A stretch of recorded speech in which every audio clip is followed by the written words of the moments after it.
Oh, no, it's all good fun. All good fun. Yes, sir. Say happy birthday to my friend Adriana. Absolutely. Adriana. Let's go, let's go. Let's go. Oh my gosh, 18. I don't even remember 18. Hey, Adriana, have you ever been sung to by 150 people? Well, you're about to, girl. Stand up. Stand on your chair. Get up there in an awesome cosplay. Everybody there is adorable 18-year-old Adriana. Everybody, let's sing happy birthday to her. Don't forget her name, Adriana. Here we go. Happy birthday to you. Happy birthday to you. Happy birthday, dear Adriana. Happy birthday to you.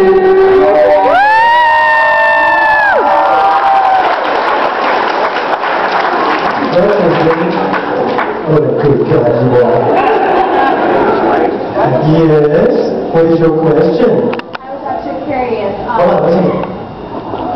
Were you ever recognized for an anime other than mainstream, like Full Alchemist or Angel? That's a really good question.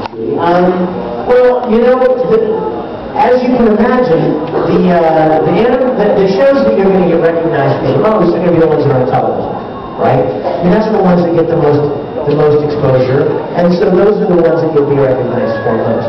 And I always get a real thrill out of somebody coming up and saying and mentioning some series that I did that I loved so much, like you mentioning Generator Gall. I love Generator Gall. Did you know? I bet you did, Jessica, right? Did you know, Jessica, that the guy that directed Generator Gall also directed another very awesome anime? You know what it was? Full Metal Alchemist. I didn't even know that. Seiji Mizushima, the director of Full Metal Alchemist, I was at a convention with him. And we were talking, and I was kind of geeking out myself, you know. I was all excited because there's a Japanese director of Full Metal, and he had just screened Conclusion Law, and he saw it with us, and he was being very kind, and how much he enjoyed, you know, what I did with Ed. And then the guy that was translating said to me, "Did you know that he also directed Generator Gall?" And I went,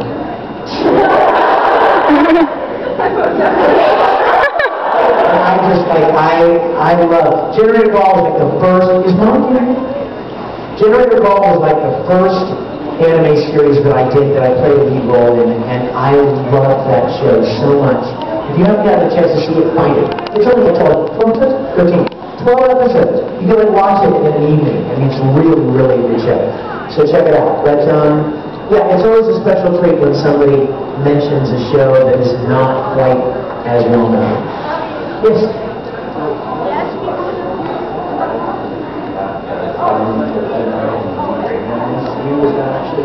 Yeah, the first one, the really creepy one. Yes. Also, on that Star Trek show that you do with some featured part of ever actually part of the what an excellent question. There is, let me tell you, let me give you a real quick Star Trek rundown, okay? I love Star Trek the way a lot of you guys love anime. I mean, I grew up on the original series of Star Trek, and I have such a childhood passion. That's right, babe. That's right, I go both hands. Yeah. That's like gangster. Anyway, let me tell you guys really quick so you'll know what to look for, okay? I started helping out with a web series called Star Trek New Voyages. And they have done several fan Star Trek productions. They've rebuilt a lot of the sets, and they've made 5 or 6 episodes. And I co-directed and played a little small cameo in one of their episodes called Enemy Starfleet. But then I directed, I fully directed, completely directed myself, another episode for them called Katumba. Katumba is the Klingon emperor, That's the name of the person who is the leader of the Klingon Empire. And it was a very, very ambitious, complex episode with lots of extras and makeup, as you can imagine, and locations, Klingon homeworld, sets that needed to be built for this episode. We shot it 2.5 years ago, and I edited it almost immediately, and it could have been released probably a year and a half ago. But the people that are a part of this production are not, how do I put this delicately? They don't run very efficiently. How about that? That's delicate, right? And so it has been sitting on somebody's hard drive. Thanks. For the past, and in that episode, not only did I direct it, but I played the main Klingon warlord, like full makeup and big long afro hair. I mean, I looked pretty cool. It was, I mean, that the cool Klingon costume stuff. But it's going to be released soon, one way or the other, if you know what I mean. I directed it. You know, I was the director, and I have it. And between us, you are my friends, I'm getting a little tired. You know what I'm saying? I'm growing a little impatient after all this time. The 100 people that worked on that episode and are dying deserve to see it. Deserve to see it. It should be done and released.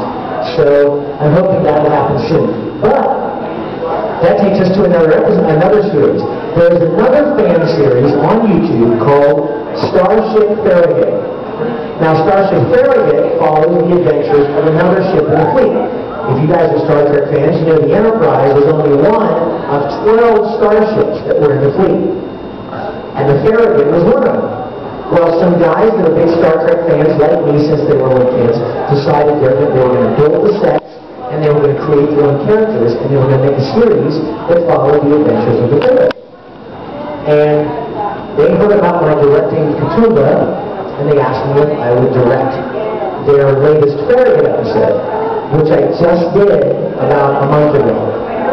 And I even played a cameo as Captain Kirk. Oh. I'm not kidding.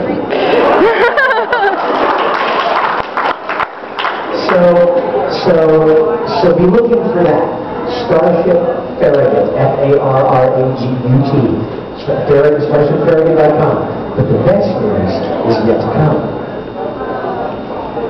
We are finishing up, I have formed a partnership with Starship Farragut.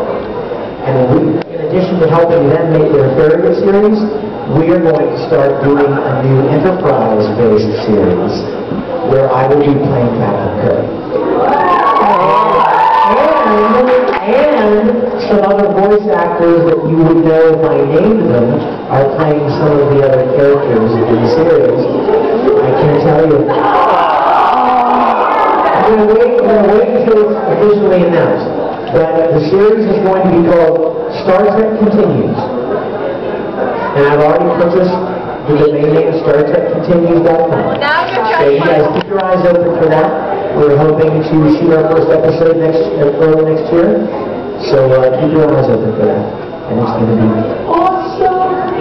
I can't wait. It's like a childhood dream. When I was a little boy, when I was a little scrawny, skinny 12-year-old boy, I made my own Star Trek costumes, and I would run around the neighborhood, flip over my communicator, and I would shoot home movies, and get all the kids in the neighborhood together and make my own Star Trek episodes. And now, as an adult, the chance to actually play that character. You can just kick it if it's getting in your way.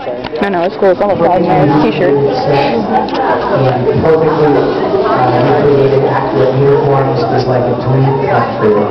So you guys keep your eyes open for that. And I talk way too much about Star Trek. Sure. Yes. Okay, hang on, wait a minute.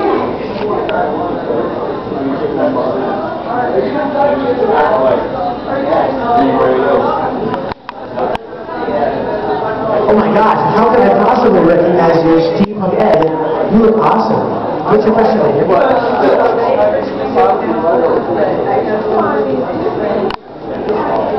Springfield, London, Lincoln. funny that I mentioned Lincoln earlier. Anyways, what is your next question?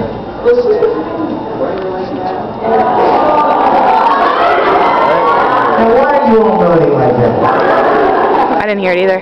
I love yelling. Oh! What? I'm gonna regret that statement so bad.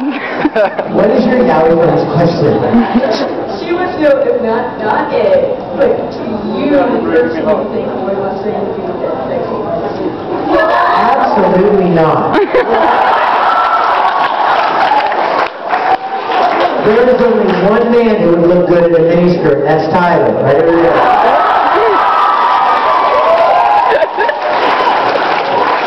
In fact, Tyler, you may go to Walmart later. I'll get you your something.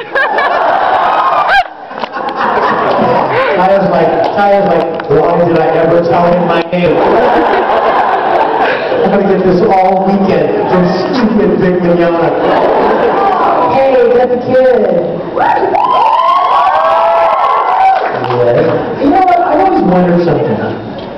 Isn't like Death and All Symmetry? Then why would it strike from one side of your head? There's an explanation. I'm so sorry. I'm so always curious. And you know what? Capricorn doesn't know the answer either. So I don't really understand it. You may wake up tomorrow and those will be finished. Because I like symmetry too. What's your question, Steve? What is the oddest, most random thing that's ever happened to you? Wow. The oddest, most random thing that has ever happened while voice recording. Oddest thing, most random thing. Oddest, most random thing. I know there's something good here. You know the problem with having done this as long as I've done it is that funny things happen, and you tell yourself, oh, I'm going to remember this. I'm going to hold on to this one. This is going to make a great story. And then I forget. Because something else happens. I know that a lot of you guys have seen some of the other funny stories that have happened over the years, like the donut story and those kind of things. But yeah, the hair, yes, the lock of hair. But you know, how many of you guys, you know what, I'll tell you something random that was funny. How many of you guys ever, how many were in here when Dave Williams did his panel? Okay, Tyler, really? Oh my gosh. Okay, I'm going to tell the story that he told at his panel because most of you were not here. I was performing the Angel one day for David Williams, and we're in this booth, and there's a big glass window, okay? And through the window, you can see the director and the engineer sitting at sound board. They're looking at you. So I'm in here, and I'm sitting on a stool, there's a mic in front of me, there's the TV monitor so that I can see what Dark Mouse is doing, so I can match his mouth and stuff, right? So I'm looking at the script, and I'm getting ready to do my line. And what we hear is, boop, boop, boop. And then where the fourth one is, that's where you're supposed to start your line, right? So I'm all ready, got my line ready, I'm looking at my script, and I'm glancing back and forth between my script and the monitor, and I can boop, boop, boop. I start doing my line, blah, blah, blah. And all of a sudden I hear, boop. What the heck was that? And the engineer's like, what'd you do, Vic? I didn't do anything. I was just doing my line. He goes, well, go again.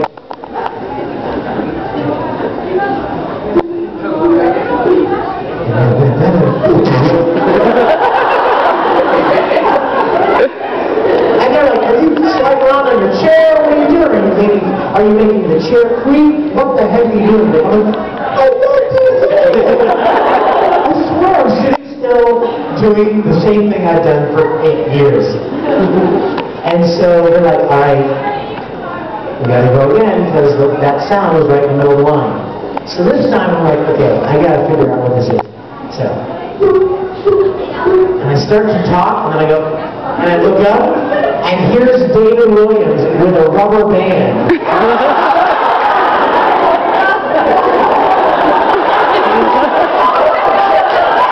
And he was shooting this rubber band against the glass window. And he goes, and I'm like, stop going. And so he fires it and makes that same sound. And the engineer was recording at the time. So then the engineer started getting all kind of loopy. And he started like playing it back. Like over and over again. So it would be going and then he would slow it down.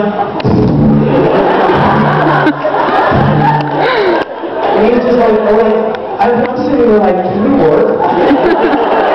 Shouldn't we be recording something right now? Should we be doing something?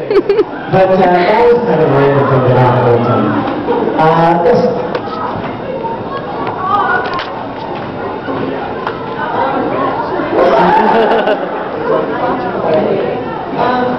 Have you heard of word about the I will answer your question if you'll let me wear your patch.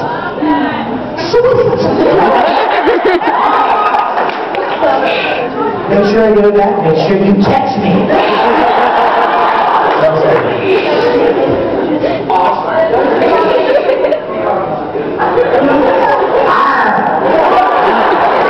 Alright, nobody approach from the side, right? Because that's interesting over there.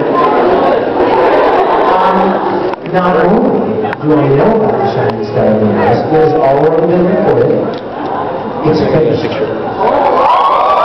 And in fact, like this day. And you know what? I just got it. What? You know where else is screening the first week of February? In Los Angeles, and I'm going to be hosting the premiere in Hollywood. Why do I live in Indiana? Yeah, so the Shining full Secret Star Healers is going to be out in early January. So you guys keep your eyes open for it. Keep your eye open for it. Keep this eye open for it. Yes? Wait! You got it. Yes?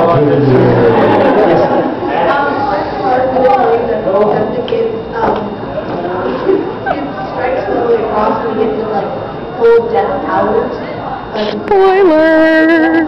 Oh, so basically right now is the losers. Oh. You're not a loser. Capricorn is a loser. Oh! I meant somebody else is. You will find out this weekend that Todd and I are very good friends, and we tease each other a lot, but I love him to death. He's like a little brother to me. I mean, really, I have been voice acting for like 7 or 8 years when Todd came along. And he's so talented, and he started doing stuff while what was he working on? Subasa. We worked on Subasa Chronicle, and I got cast in Suzuka. And I met him at Funimation for the first time. And so I kind of feel like he's like, you know, brother! So,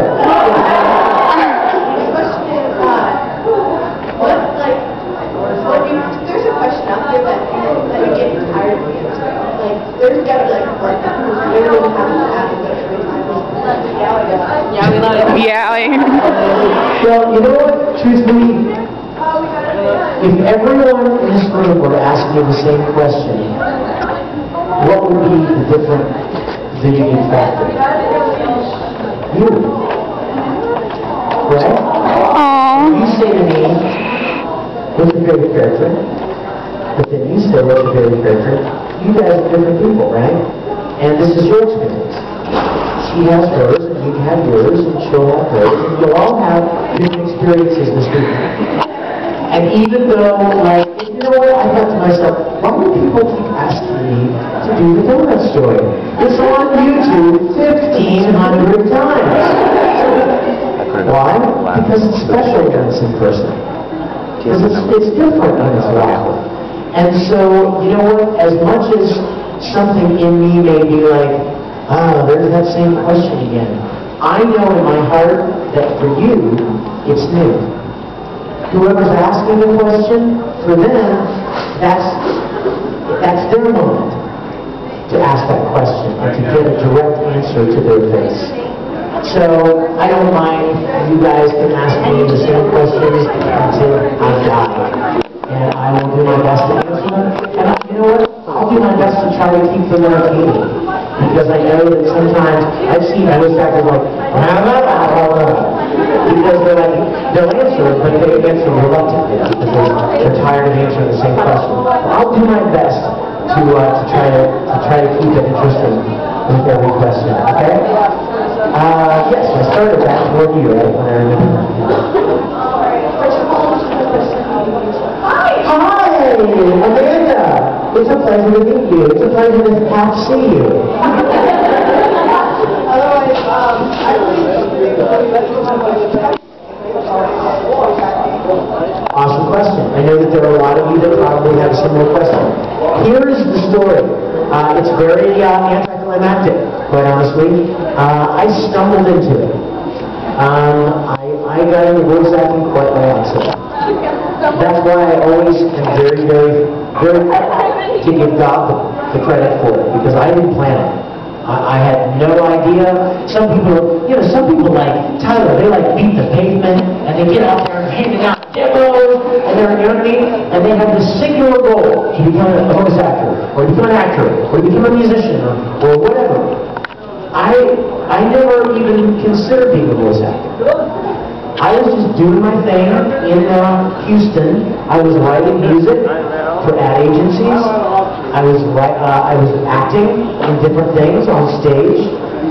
But a friend of mine, who I was working on a video with, said to me, "Hey, you've got a lot of acting experience, don't you?" And I said, "Yeah." And he said, "You want to go audition for this place in town called ATV Films.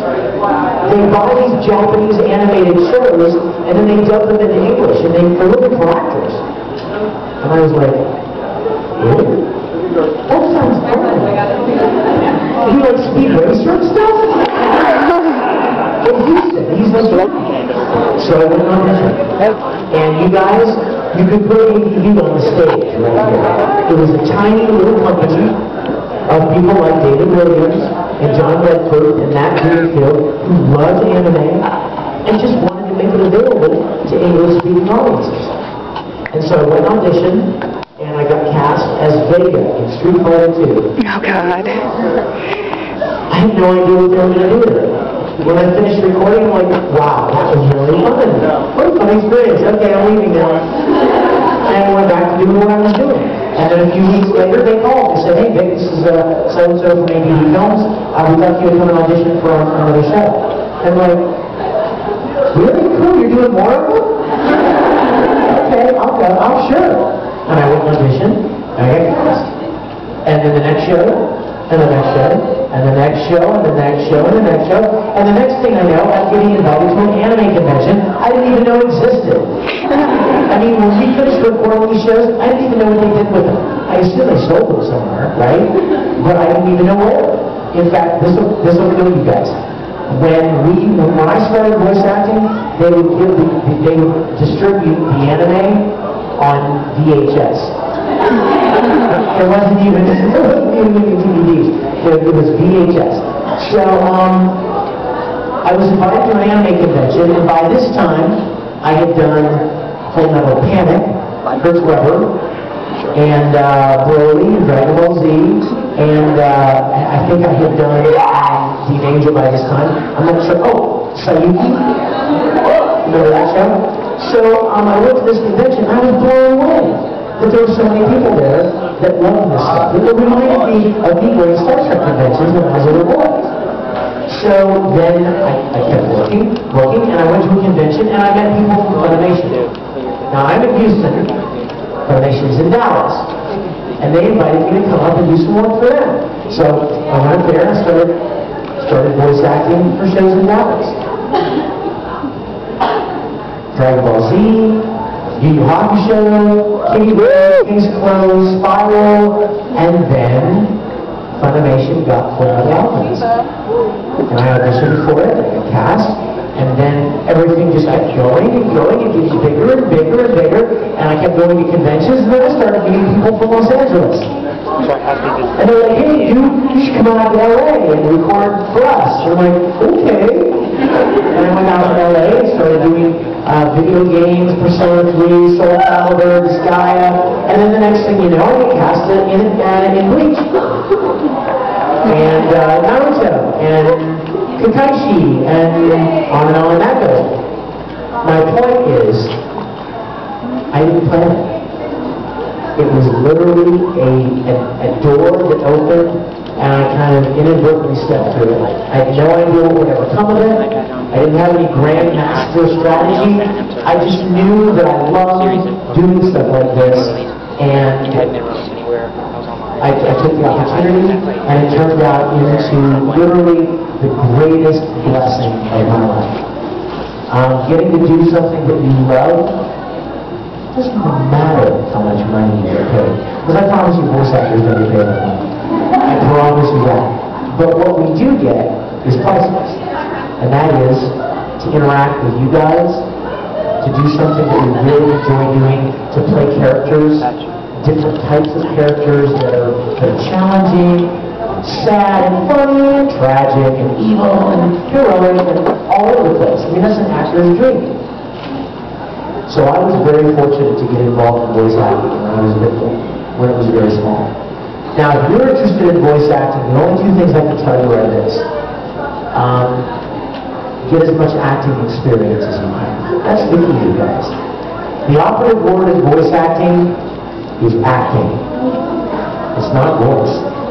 Because there are a lot of people that can make funny voices, or they have a great radio kind of a resonant, cool, rich, low voice, but they can't act. They don't have any acting experience. And when they have to play a character that is bawling, sobbing, or having his leg ripped off, or is dying, or is terrified, they can't do it, because that's where the acting comes in. That's why a lot of English dubs early on were not that great, because they didn't hire actors, they hired voice people. And when the point in time, you can almost mark it. The point where English dubs got better was when they started hiring actors. I'm never going to get to be a DJ. I don't have that kind of a voice, right? But I have a lot of acting experience. And almost all